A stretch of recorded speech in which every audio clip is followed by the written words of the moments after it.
नमस्कार, दैनिक शिव टाइम में आप सभी का बहुत बहुत स्वागत है। हमें आपकी चिंता है, आम जनता की, इसीलिए समय समय पर हम ऐसी कुछ जानकारियां आपके समक्ष लाते हैं, शायद जिन जानकारियों को आपको आभास भी नहीं होगा, और किस तरह से आप आने वाले समय अगर भगवान ना करे किसी परेशानी में आते हैं, किस तरह से आपको अपने अधिकार लेने हैं। EPF यानी कि एम्प्लॉइज़ प्रोविडेंट फंड, इस समय हमारे साथ हैं regional provident fund commissioner Rizwan Uddin ji हैं। इनसे जानेंगे किन के लिए यानी कि प्रोविडेंट फंड ज़रूरी होता है, किन किन कंपनीज़ पर, किन किन एम्प्लॉइज़ पर ये लागू होता है, क्या क्या फ़ायदे हैं उस चीज़ के लिए, क्योंकि शायद कई लोग ऐसे हैं जो प्राइवेट कंपनियों में काम करते हैं पर उनका EPF नहीं काटा जाता, तो क्या लाभ होते हैं, क्या नुकसान होते हैं, किस तरह से ऐसी कंपनीज़ पर कार्रवाई होनी चाहिए, सारा इन कमिश्नर साहब से पूछेंगे। सर, सबसे पहले आपका रिजवान सर बहुत बहुत स्वागत है। धन्यवाद मैम। हाँ जी सर, सबसे पहले मैं जानना चाहती हूँ क्योंकि कई लोग ऐसे हैं जो अवगत नहीं है इन सारी चीज़ों से, प्राइवेट कंपनीज़ में काम करते हैं, उन्हें नहीं पता ये EPF होता क्या है। सबसे पहले हम आपके माध्यम से जनता तक ये जानकारी रखेंगे, और जो कंपनी इन चीज़ों का वायलेशन करते हैं उन पर किस तरह से आप कार्रवाई करते हैं। सर जी देखिए, employees provident fund and miscellaneous provisions act है 1952, जो जम्मू कश्मीर और लद्दाख में नवंबर 2019 से लागू हुआ। इससे पहले JK EPF एक्ट था जो 1961 जो पहले था यहाँ पे, तो उस एक्ट में और इस एक्ट में काफ़ी अंतर है। ये पूरे भारतवर्ष में लागू था अदर देन जम्मू कश्मीर और लद्दाख। तो सबसे पहले तो एक पेंशन स्कीम जो कि पहले नहीं थी, नवंबर 19 से पहले यहाँ कोई पेंशन स्कीम नहीं थी, उसका लाभ सभी कर्मचारियों को जो भी किसी संस्थान में जो कि प्राइवेट सेक्टर का हो या ठेकेदार के थ्रू स्कूल है या जितने गवर्नमेंट के वो ऑर्गेनाइजेशंस जहाँ पे GPF लागू नहीं है या कोई पेंशन स्कीम लागू नहीं है, वो सभी कर्मचारी इसके तहत आते हैं। हमने जैसे लोकल अर्बन बॉडीज़ के भी वर्कर इसके तहत आते हैं और इसके लिए हमने टेकअप किया हुआ है मैटर। तो जिस भी संस्थान में नवंबर 19 से पहले 10 कर्मचारी कार्यरत थे, वो संस्थान आज भी चल रहा है तो वो एक्ट लागू रहेगा उस पर, उन्हीं सभी संस्थानों पे।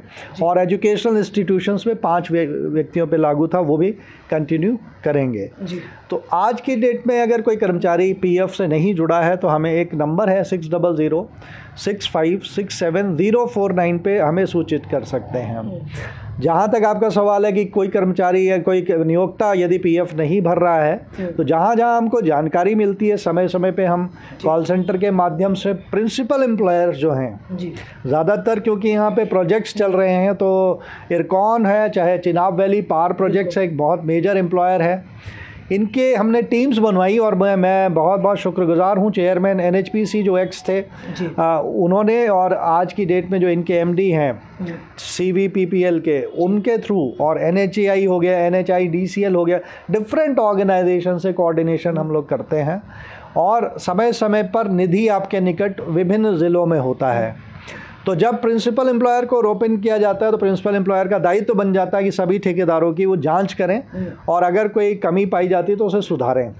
तो ये हमने अभी पीछे पूरे किरू क्षेत्र में, किरू से लेके किश्तवाड़ ज़िला जो है, वहाँ पे जितने भी पावर प्रोजेक्ट्स हैं, वहाँ पे खुद उनकी टीम के जो हेड हैं, नोडल ऑफिसर हैं, उन्होंने हमारे निधि आपके निकट से 1-2 दिन पहले जाके पूरी जाँच की और मेम्बरशिप बढ़ाई। मैं खुद जब निधि आपके निकट में जाता हूँ तो मैं साइट्स पे भी जाता हूँ, पर्सनली मैं व्यक्तिगत तौर पे वर्कर से बात करता हूँ। जब ऐसी समस्याएं आती हैं तो उनको प्रिंसिपल एम्प्लॉयर के थ्रू और डायरेक्टली कॉन्ट्रैक्टर को बोल के कि यहाँ के कमी है भाई, इसको सुधारें। तो ऐसा हमने लगातार हम कर रहे हैं। आपकी नॉलेज में भी कोई अगर ऐसा एस्टैब्लिशमेंट है हमें बताइएगा, हम उनको डायरेक्ट संपर्क करके PF में जोड़ने का प्रयास करेंगे। रिजवान सर, अगर किसी एम्प्लॉय का जो प्राइवेट जैसे एस्टैब्लिशमेंट के साथ जुड़ा हुआ है उसका EPF नहीं भरा जाता, तो क्या फ़ायदे हैं भरने के और क्या फ़ायदे हैं ना भरने के? देखिए, भरने के फायदे, हाँ, फ़ायदे सबसे बड़ी बात यह है कि जैसे आपने देखा कि खूनी नाला में एक टनल कोलैप्स हो गई थी, 10 कर्मचारी थे जिनकी मृत्यु हो गई आसाम में, है ना। तो उसमें क्या हुआ कि वो लकीली उस संस्थान ने, जो कंपनी थी सरला प्रोजेक्ट्स प्राइवेट लिमिटेड है करके, वो हैदराबाद की कंपनी है, तो ये कर्मचारी जो 2 लोकल कर्मचारी थे उनमें, उनका मैं विवरण दे रहा हूँ, बाकियों का तो है डिटेल, लेकिन 2 का, जो पंथियाल गाँव के युवा थे, उन्होंने 5 अप्रैल को ज्वाइन किया था कंपनी को, और ये एक्सीडेंट 20 मई को हुआ। तो अप्रैल के 25 दिन की जो वेतन बना 5 अप्रैल से लेकर 30 तारीख तक का, उसमें इनका पीएफ और पेंशन दोनों पैसा जमा हो गया 15 तारीख तक, 15 मई तक, और उसके बाद 5 दिन बाद एक्सीडेंट हुआ, इनकी मृत्यु हो गई असामयिक। तो ये दोनों परिवारों को आज हमारा ईपीएफओ से 4,500 प्रति माह पेंशन मिल रही है। दोनों की पत्नियां विधवाओं को, प्लस दोनों बच्चों को, 2 बच्चों को एट अ टाइम, उनके 3-3 बच्चे हैं। आने वाले समय में जो तीसरा बच्चा है उसकी भी पेंशन प्रारंभ होगी, लेकिन पहला बच्चा जो 25 साल की उम्र पूरी कर लेगा उसको पेंशन बंद हो जाएगी। तो ये एक बहुत ही नोबल स्कीम है। इसके अलावा अगर 1 साल तक कोई कर्मचारी पीएफ जमा करवा देता है तो मिनिमम 2.5 लाख का इंश्योरेंस है। नवंबर 19 से पहले मैक्सिमम 70,000 तक का ही इंश्योरेंस मिलता था। आज जो है 2.5 लाख मिनिमम है 1 साल तक पीएफ कटा लेने पे, और अधिकतम राशि जो है इंश्योरेंस की वो 7 लाख है। तो हमने कई कर्मचारी ऐसे हैं जिनकी कार्य के दौरान मृत्यु हुई और उनके परिवारों को 4.5 लाख से लेके 7 लाख के बीच के पेमेंट्स किए हैं। कई लोगों को पूर्ण जितना पीएफ में आपका जमा होगा उस हिसाब से employees deposit linked insurance scheme का बेनिफिट दिया जाता है। यानी ये जो पीएफ भरना होता है ये कौन भरता है, कंपनी भरती है या उनकी सैलरी में से डिडक्ट होकर भरा जाता है एम्प्लॉइज? देखिए, इसमें दोनों का बराबर से शेयर होता है। नियोक्ता 12% बेसिक और डीए का मिला के जो भी है वो आपने जमा करेगा और उसके 2 हिस्से हो जाएंगे। नियोक्ता के शेयर का 8.33% पेंशन स्कीम में जाता है और 3.67% पीएफ में चला जाता है। कर्मचारी के जो वेतन से पैसा कटता है वो पूरा का पूरा पीएफ में जाता है 12%। तो ये तो दोनों का शेयर हो गया। इसके अलावा नियोक्ता को 0.5% इंश्योरेंस का भी देना होता है और 0.5% एक एडमिनिस्ट्रेटिव चार्ज देना होता है, जो पहले बहुत ज़्यादा था, वो 1.10% था, वो धीरे धीरे ग्रेजुअली घटाते हुए अब 0.5% कर दिया गया है। तो अब काफ़ी हम लोग, क्योंकि आईटी ड्रिवन ऑर्गेनाइजेशन है, सारे काम ऑनलाइन होते हैं, तो हर एक कर्मचारी से हम चाहेंगे कि वो अपना यूएन एक्टिवेट करें, ई नॉमिनेशन कराएं, और अगर कोई डाटा इनकम्प्लीट है, व्यक्तिगत डेटा या उनके उसमें कोई कमी है, तो जॉइंट डिक्लेरेशन ऑनलाइन माध्यम से एम्प्लॉयर के थ्रू हमारे पास आएगा ऑनलाइन, उसको हम अप्रूव करेंगे। तो मैं सभी नियोक्ताओं से अनुरोध करूंगा कि उनके लॉगिन्स में बहुत से जॉइंट डिक्लेरेशन फॉर्म ऑनलाइन पड़े हुए हैं, तो उनसे अनुरोध है कि वो अपने लॉगिन में जाके कृपया इसको क्लियर करें ताकि डेटा हम तक पहुँचे, उनके विवरण, और हम उसे अप्रूव कर सकें। रिजवान सर, एक बड़ा ही महत्वपूर्ण प्रश्न मैं आपसे करने जा रही हूँ। कई ऐसी एस्टेब्लिशमेंट हैं, कई ऐसी कंपनीज हैं जो एम्प्लॉइज़ तो हायर कर लेती हैं, उन्हें सैलरी भी देते हैं, पर इस चीज़ से नकारते हैं, यानी उनका जो प्रोविडेंट फंड है वो कोई भी यहाँ पर सबमिट नहीं करवाते इस ऑफिस में। और अगर उस दौरान किसी भी कर्मचारी की मृत्यु हो जाती है, एक्सीडेंटल ही कहिए, तो उस कर्मचारी को नुकसान तो होता है, पर ये चीज़ें अगर प्रोविडेंट फंड कटवाया हो या जमा करवाया हो तो कहीं ना कहीं उसके परिवार को उसका फ़ायदा मिलता है बाद में, अगर वो बेड अर्नर जो उनके घर का चला गया। पर ऐसी कंपनियां जो इस तरह की लापरवाही कर रही हैं, एस्टेब्लिशमेंट काफ़ी देर से खोल रही हैं, और ये अपने आप को, यानी अपने पैसा बचाने के लिए एम्प्लॉइज़ की ज़िंदगी से साथ खिलवाड़ कर रही हैं, उन पर किस तरह का आपका विभाग जो है कार्रवाई करता है?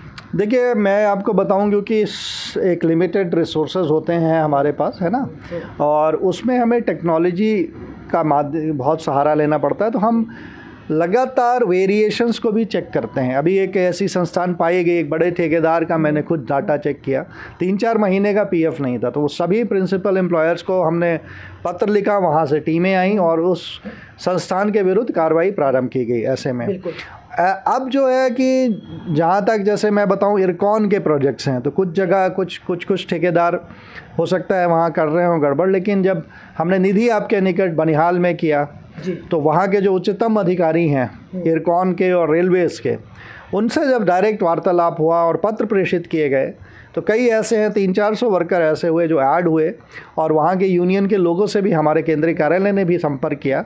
तो ऐसे ही किसी कारणवश हमारे केंद्रीय कार्यालय से जो हमारी additional central PF commissioner madam है, उन्होंने बात की, और वहाँ के यूनियन के रिप्रेजेंटेटिव ने इस बात की पुष्टि की कि हाँ, ईपीएफ के इस निधि आपके निकट कार्यक्रम की वजह से और उच्च अधिकारियों के सहयोग की वजह से वहाँ पे कर्मचारियों का भला हुआ।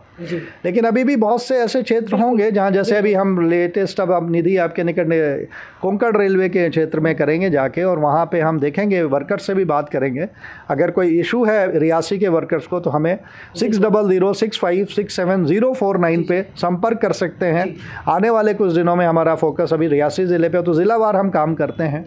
मुझे संगलदान से भी कुछ इश्यूज़ मिलेंगे, तो वहाँ का भी हम, आपके पास भी जानकारी है तो बताएं, नहीं तो हम जरूर आपको बताएंगे। बड़े बड़े प्रोजेक्ट्स की बात हुई ना, जो छोटे छोटे एस्टेब्लिशमेंट में उन्होंने भी इस तरह से एम्प्लॉई के साथ यानी नाइंसाफ़ी कर रहे हैं, और एम्प्लॉइज़ भी उन्हें नहीं पता। सर, आप उन कर्मचारियों को क्या कहेंगे जो प्राइवेट एस्टेब्लिशमेंट्स के साथ जुड़े हुए हैं, जिन्हें EPF का ABC भी नहीं पता है? सर नहीं, उसमें छोटे संस्थानों में तो देखिए, अगर थ्रेशोल्ड होता है वर्कर्स का, तो हम थर्ड पार्टी इंफॉर्मेशन लेके, या बहुत से स्कूल्स हैं जिनसे हमने लगातार फॉलोअप किया, बहुत से स्कूल्स हैं जो बहुत नहीं भर रहे थे PF, अब वो काफ़ी हद तक आगे बढ़ के आ गया। इसका नतीजा ये हुआ कि देखिए, हमारा जो एडमिनिस्ट्रेटिव अकाउंट का इनकम, जब मैं आया था यहाँ पे, तो तब एवरेज इनकम 56 लाख के करीब थी। वो बढ़कर एडमिनिस्ट्रेटिव अकाउंट की इनकम 77 लाख इस महीने रही, पिछले महीने 80 के करीब रही, और 92 लाख तक भी गया है मार्च में। तो यानी कि वो धीरे धीरे उस पर काम बढ़ोतरी हो रही है। अब है कि बहुत से प्रोजेक्ट्स बंद भी हो रहे हैं, तो छोटे जो संस्थान हैं उनको मैं सभी से, नियोक्ताओं से अनुरोध करूँगा कि यदि उनकी 2-3 ब्रांचेज़ हैं तो कृपया ये जान लें कि PF भरना लाजमी हो जाता है, क्योंकि अगर उनके पास आज के समय में जो संस्थान है उसके पास यदि 20 कर्मचारी हैं तो उनको लाजमी है कि सभी का PF भरें। तो हम इसमें जहाँ से भी इनपुट मिलता है तो फिर हम बात करते हैं, वार्तालाप करके नजिंग और फैसिलिटेशन के थ्रू भी काम करते हैं। और जहाँ संस्थान एडामेंट होते हैं वहाँ पे, वैसे जम्मू कश्मीर में एक मैं बताऊँ कि लोग सुनते हैं बात को, बिल्कुल सर, ऐसा नहीं है कि लोग नहीं सुनते, अगर उनको समझाया। हाँ, बहुत अच्छे यहाँ के नियोक्ता, रिलेटिवली यहाँ पे नियोक्ता और अन्य जगहों से बेटर है। मैं उनसे अनुरोध भी कर रहा हूँ आगे बढ़ के अपने वर्कर्स को जोड़ें PF में। सर, कितने एक एस्टेब्लिशमेंट में कितने वर्कर होने चाहिए कि जिसका EPF भरना जरूरी है? जैसे मैंने आपको पहले भी बताया कि जो लोग नवंबर 19 से पहले से कार्यरत हैं, वहाँ अगर 10 व्यक्ति थे तो वो लाजमी उनको PF भरना चाहिए था। और अभी नए जो संस्थान खुल रहे हैं वहाँ 20 व्यक्ति हो जाते हैं, और 19+1 है, तो वो नवंबर 19 के बाद अगर संस्थान खुला है तो वहाँ पे उनको ऐड करना ज़रूरी है सभी वर्कर्स को। और आज आपके सामने देखिए, कॉन्ट्रैक्टर्स आए थे, उन्होंने PF कोड नंबर की बात की और उनको गाइड किया कि कैसे श्रम सुविधा पोर्टल, अच्छे तरीके से, हाँ, श्रम सुविधा पोर्टल से आप उसको जोड़ें। तो इसका मतलब जो प्रिंसिपल एम्प्लॉयर्स को चिट्ठी गई है, जैसे लोकल अर्बन बॉडीज़ के लिए मैं जो कमिश्नर सेक्रेटरी हैं मैडम यहाँ पे, उनको डायरेक्टली बात करके मैंने चिट्ठी भेजी है। अभी हम यहाँ के चीफ सेक्रेटरी साहब को भी एक पत्र भेजेंगे, जैसा कि उत्तर प्रदेश के चीफ सेक्रेटरी साहब का पुराना एक पत्र है PF के बारे में, उसी तर्ज पे हम चाहेंगे कि चीफ सेक्रेटरी साहब भी इस पर इंटरवीन करें। तो जो गवर्नमेंट विभाग के बहुत से कर्मचारी छूट गए हैं गवर्नमेंट विभागों में, ठेका कर्मचारियों के लिए भी हम कोशिश करेंगे उनको जोड़ा जाए। तो ये चलता रहेगा कार्रवाई लगातार। जी, धन्यवाद रिजवान सर हमारे साथ जुड़ने के लिए। ये थे हमारे साथ regional provident fund commissioner Rizwanuddin sir, जिन्होंने बड़ी महत्वपूर्ण जानकारियाँ दी है। हमने पहले ही कहा था कि हमें आपकी चिंता है, क्योंकि आज के दौर में हर एक को तो सरकारी नौकरी मिलती नहीं, लोग प्राइवेट एस्टेब्लिशमेंट के साथ जुड़कर अपना परिवार का गुजर बसर कर रहे हैं। पर हमने वही बताया कि प्रोविडेंट फंड कितना ज़रूरी है, कितना आपकी मुश्किल की घड़ी में की मदद करता है, सारी चीज़ें आप तक लाई हैं। और सर को हमने खुद इनके ऑफिस में बैठकर देखा है कि जो भी कोई आता है डायरेक्ट इनके पास आता है और बड़ी शांतिपूर्ण तरीके से सर उन्हें समझाते हैं, यानी जनता की मदद कर रहे हैं। तो आप लोग भी, अगर आप भी कोई क्वेरी हो, आप हम तक लाएं, या डायरेक्ट आपका सर का नंबर, जो इनका नंबर है वो हम फ्लैश कर देंगे कैप्शन में, आप ज़रूर जानकारी ले सकते हैं और इसका फ़ायदा भी आपको ज़रूर होगा। आपको ये वीडियो कैसा लगा, अपने कमेंट, अपने सुझाव हमें ज़रूर दीजिएगा, और इस वीडियो को जितना हो सके शेयर कीजिए, ताकि ये जानकारी आप तक महदूद ना हो, हर एक उस युवा युवती तक पहुंचे जो कहीं ना कहीं प्राइवेट एस्टेब्लिशमेंट के साथ जुड़े तो हैं, पर उनका प्रोविडेंट फंड नहीं भरा जाता। जुड़े रहिए ऐसे हमारे साथ अगले अपडेट के लिए। जय हिंद, जय भारत।